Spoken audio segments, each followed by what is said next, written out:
Hi, everybody. We're here live with Tools for a Peaceful Life, and I'd like to welcome you all with us and our replay viewers. So, if you're replaying, please let us know. We're just really excited to have you, and I am excited to have Chandra Gary here with us today. Chandra is a special guest, and she is a purple wearing, prince loving, cupcake connoisseuring career and life coach. She believes women desire to work in jobs that don't suck. So she's the owner of Solutions by Chandra LLC. And I'm going to let her tell you a little bit more about what she does with that business, but she really has a great service to women. Welcome, Chandra. Thank you for being here with us today. Thank you, Sue. It's my privilege to be here and be your guest today. So thank you. You're And welcome. you said a little bit about myself. Well, you kind of sum me up right there. Yeah. But well, I guess you can say what a personal belief of mine also ties into my career. I believe that everyone is created special, and that everyone has a purpose. And I believe that we have to. None of us were really born no filthy rich, so we all have to work whether we need to or we just desire to. But no matter what we're doing, we should be working in an area that is safe for us, both mentally and emotionally, spiritually, definitely physically. And so I help women who are working in environments that are unhealthy, or the word is toxic, that they're maybe say they've been in this job and they don't realize just how, maybe like say, burdened they are, just how constricted they are. They're just really oppressed. And I help them get, no, I want to say get the courage, because they develop that, but I show them that there's a way out, that they don't have to work in that type of environment, and really just to be their cheerleader, so that way they can have the tools necessary to be prepared to go get a job that's going to, you know, help them to live the life they were meant to lead, to be the star of their life story. Because sometimes we Great. can just go Great. so caught up into what we're doing, and just we don't realize that there is more, because like the Yeah. blinders have been put on, it just really like a veil has been put on, and we don't realize we can do so much more. Right. How did you come to this? How did I come to this? Well, Yeah. my story, I'll give you the short version, but I was someone who sort of fell into a career that I enjoyed, but Mhm. you can enjoy what you're doing, but not being in the best environment. And I think Right. Right. sometimes environments can get a little uncomfortable, because that means we're supposed to grow. Mhm. Sort of like a baby when they're teething. It's painful, but a tooth has to pop out. Right. I was working in a work environment where I had been there 16 years. I was comfortable. I loved what I did. But it started where things just didn't weren't as easy anymore. Ideas weren't as welcome. And I know sometimes in our culture we tend to have a cancel culture, just want to blame people. But I Uh-huh. worked with someone who our ideas did not mesh. We were oil and water. It did not flesh well. And I started taking it started affecting me physically and then mentally. I says, you know what, this is something I need to do something different. So I follow steps that I teach my clients, and I've got a new position. I worked in that position for 12 years. And again, loved what I did, loved the people that I worked with. But I had an injury. I broke my shoulder, and I was off work for a little bit. And when I came back, there was just some, let's say, some differences in opinion of leadership about what I should be able to do. And I Mhm. realized that I was, working, but I wasn't being vocal. I didn't share the needs that I have, and excuse me, I never. Rule 101: when you do an interview, put the phone on silent. Um, Sorry Good about that. idea. I think I should do Yes, that. actually, that was my mother. She's on bypass, but she's there. Okay. Mhm. But I realized that it was very uncomfortable. It was affecting my health. And really, the wake up call for me was that I had gone for a massage. And my massage therapist, usually she just starts to work, but she went and got a heating pad and put on my back, because just my muscles were just that tight. And I realized that she's a Chandra, there's something going on, because you're like cement. I can't even work on you. Wow. And in that moment, just like, I just started kind of replaying things in my life. My father died at the age of 54. Um, just from work related stress. Just died too young. And I realized if my heart is a muscle, this stress could be affecting my heart. I went to therapy, not just physical. I wanted to make sure that I wasn't losing my mind because of everything I was going through. And I went to a counselor, and she helped me realize, she goes, Chandra, you know what? It's not so much you, it's how you react to your environment. And she gave me some tools to how to cope with that. But then as I started sharing more things with her, she says, your environment is not healthy. It's not healthy. And you need to make a decision. If you wish to kind of be around for a while, you're going to make some choices. And so I went into prayer, and I felt a peace about, says, you know what, this is just my time. I'm going to leave this environment and start my own company. We share a very similar story in that way. You know, Too much job stress can really cause some health problems. Mm-hmm. We can become overwhelmed. And I liked your point about the heart is a muscle. How many people have heart problems and it's related to their stress? Mm-hmm. Think about how the shoulders get all tight and the back of the neck gets all tight. Yeah. Well, if your heart's doing that, it's probably not. Yeah. And you know what you said is true, because my father, he developed high blood pressure when he was like about 28, and he developed it. I had a younger sister who since passed away. She was in and out of the hospital, and so going back and forth with her, that's what causes high blood pressure. Just that stress that he's under, trying to be strong for my mother, but he wasn't dealing with anything, and so that caused it, and that ultimately led to his early death. So yeah, we Yes. have to physically take care of ourselves. And a lot of the women that I work with, there is some type of, there's like high anxiety, there's Hmm. stomach issues, back issues, neck issues, migraines, and all of it ties into, they don't realize the stress they're under until they work with me. They're out from under that stress, and the environment's like, wow, you know what? I didn't realize what I was under. And that's how I was when I left my position in 2016. It's like, wow, the Wow. heavens opened up, the birds sang. Yeah. So, how do you generally get your clients started in realizing them? Well, what we first do is, and I think your approach is unique. It doesn't make me better than any other coach. It's a little different. I try to just talk with the client, just person to person, woman to woman, to get to know more about them, their background, and then I meet them where they are. And what I do is, a lot of times, is I can see things in them that they can't see.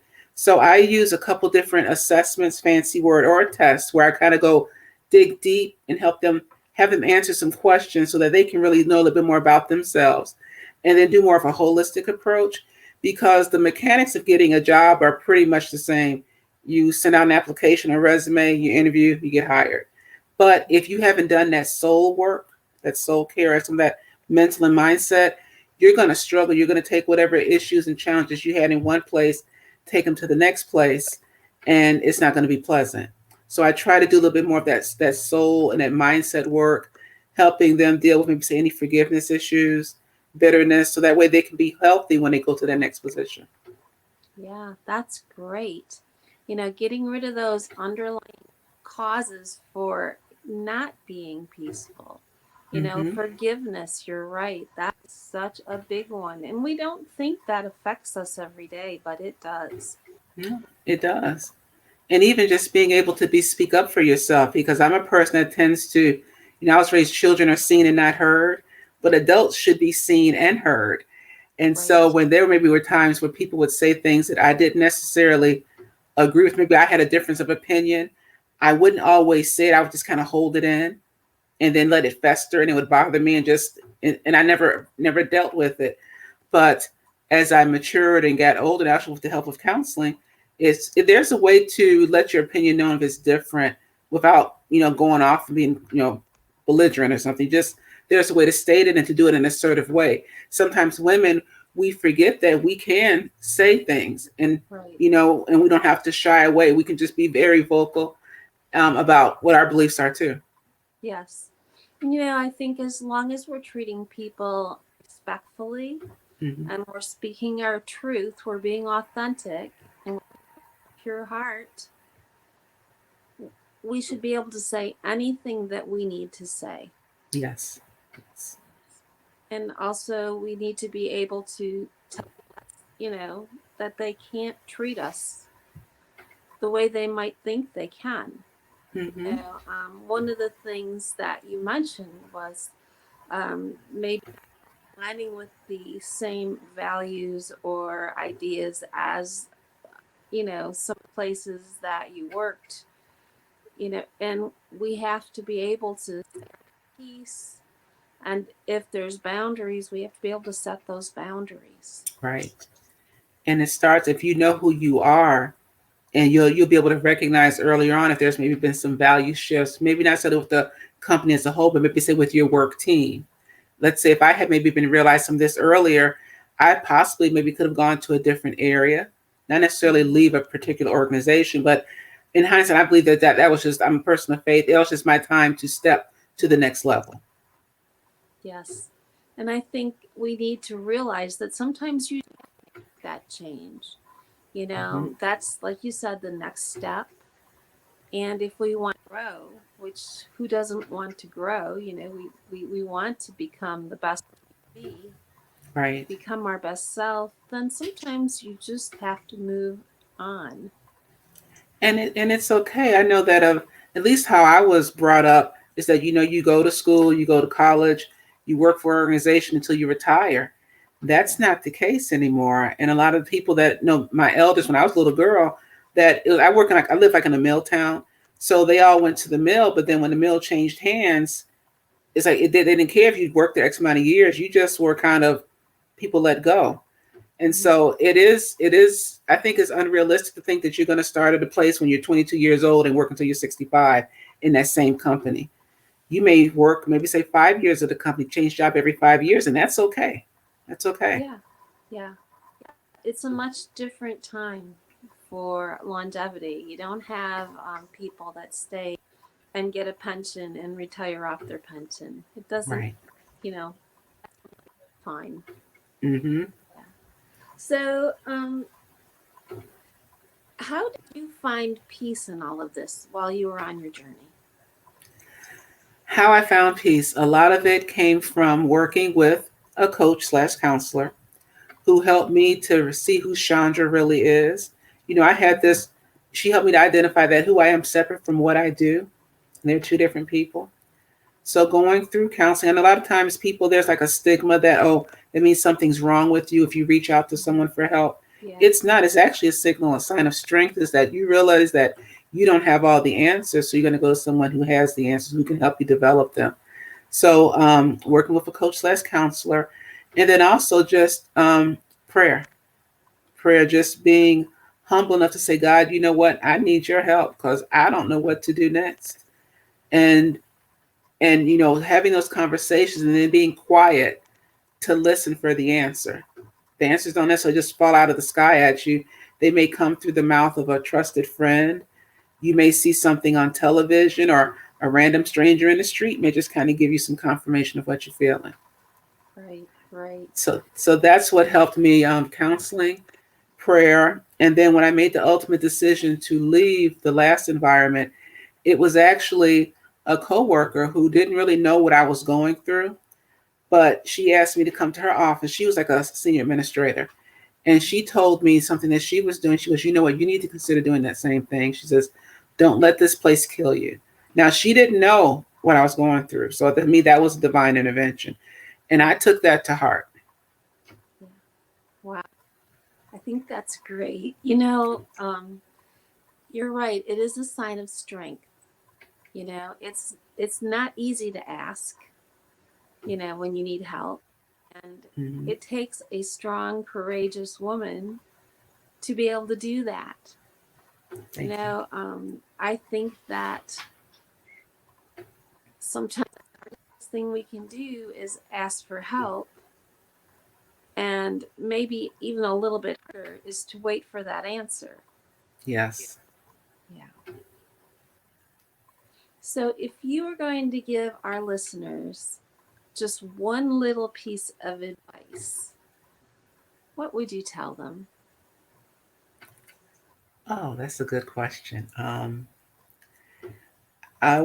What I would say is find out who you are at your core and honor that. Find out what makes up supine. What does supine believe in? Values. Why you do the things, why you believe the things you believe, and then honor that. Like I said, a funny example, I love purple. I honor that. I wore purple for you today, Sue, and I see you I have wore purple it on for as you well. too. So, because when you know who you are and you know what's important to you, Mhm. you can go into different situations and you won't change. You maybe Right. learn how to adapt to the situation, but if you don't know who you are, you'll turn into a chameleon where you'll go to this place and you'll adapt and just blend in, but you don't know you. And for me, again, relying on my faith, one day I won't be in this world, and I believe that I will stand before the Lord. And he will say, Chandra, I want him to say, well done. Not, well, I called you to help X amount of women to do this, Mhm. this, and this. But instead, you chose to work at this job that you didn't like and you just stayed there. Okay, you made it, but you didn't do everything you could have. And to Yeah. me, that was just like, wow, if I could have helped someone and I didn't, that's just somebody. I tell my clients that they are the solution to someone's problems. And so I'm a solution too. That's how I got the name. But so I want to be able to be that lifeline to someone else, as I've had many lifelines. Right. That is a true servant's heart. I admire. Thank you. Thank you. Chandra, if our listeners want to get a hold of you, some more information, what's the best way to find you? Well, I'm going to give you two different ways. One, and I know this is totally strange in social media land, but you can actually call me. I take phone calls. My number is 219-413-2629. That's 219-413-2629. Or you can find me. There's a website you can go to where I have a training that you're able to participate in. It's bit.ly/ getting the hell out. So it's bit.ly/GETTING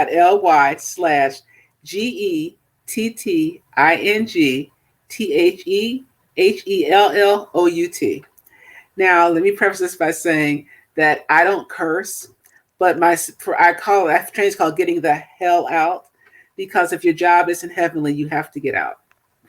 I love that. That is great. And if that URL was too long, you can also find me on Facebook at Solutions by Chandra.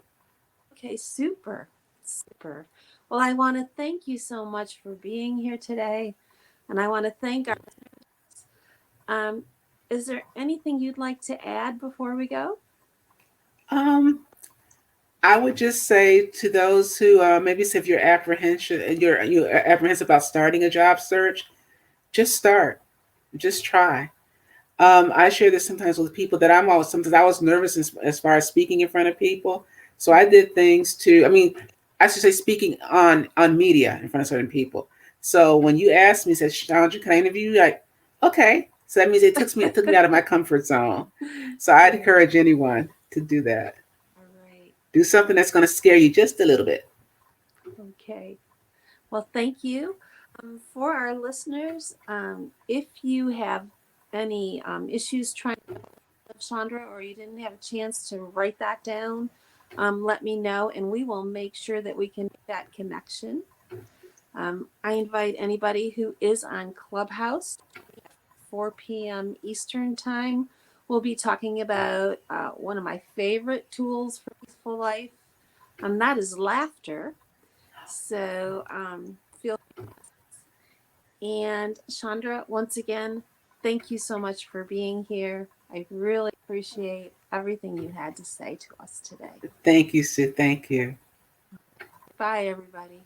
Bye bye.